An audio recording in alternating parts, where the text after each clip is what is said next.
আমি আজকে এই মঞ্চে থেকে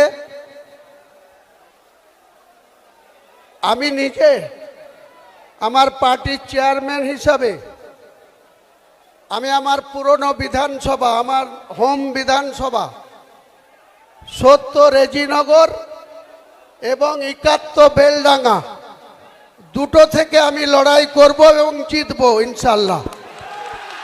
পাশাপাশি পশ্চিম মেদিনীপুরের গ্রামীণ খড়গপুর, কারণ শহর খড়গপুরে একটা সিট আছে, সেটা আমরা নিশ্চয়ই পরবর্তীকালে জানাবো। গ্রামীণ খড়গপুরের প্রার্থী আমাদের পশ্চিম মেদিনীপুরের আমাদের পার্টির জেলা সভাপতি, উনি কন্টেস্ট করবেন, ইব্রাহিম হাজি।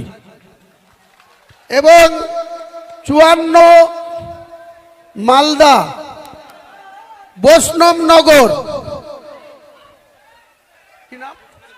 মুস্কেরা বিবি, উনি কন্টেস্ট করবেন ৫৪ বৈষ্ণবনগর থেকে মালদার। হাত তুলে সবাইকে নমস্কার করে দেন।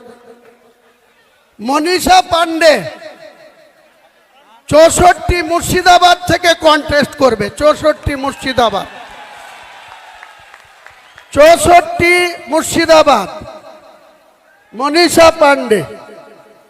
আরেকজন দেখছেন বিশিষ্ট ব্যবসায়ী, ভগবানগোলা বিধানসভা ৬২ নম্বর বিধানসভা, ওনারও নাম হুমায়ুন কবির, উনি কন্টেস্ট করবে ভগবানগোলা বিধানসভা থেকে।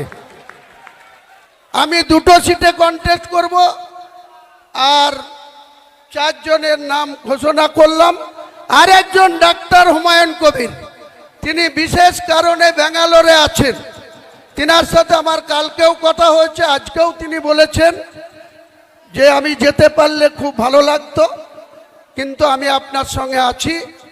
উনি ২০১৬ সালে রানীনগর বিধানসভায় কন্টেস্ট করেছিলেন তৃণমূলের হয়ে, তৃণমূলেরই কিছু গদ্দার তাকে হারিয়ে দিয়েছিল ২০১৬ সালের নির্বাচনে।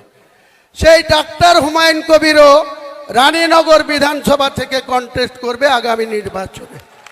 তাহলে আপাতত আমি দুটো সিট, ৪টে সিট আর ডাক্তার হুমায়ুন কবির, এই হলো আজকের আমার চমক বলেন বা ঘোষণা বলেন।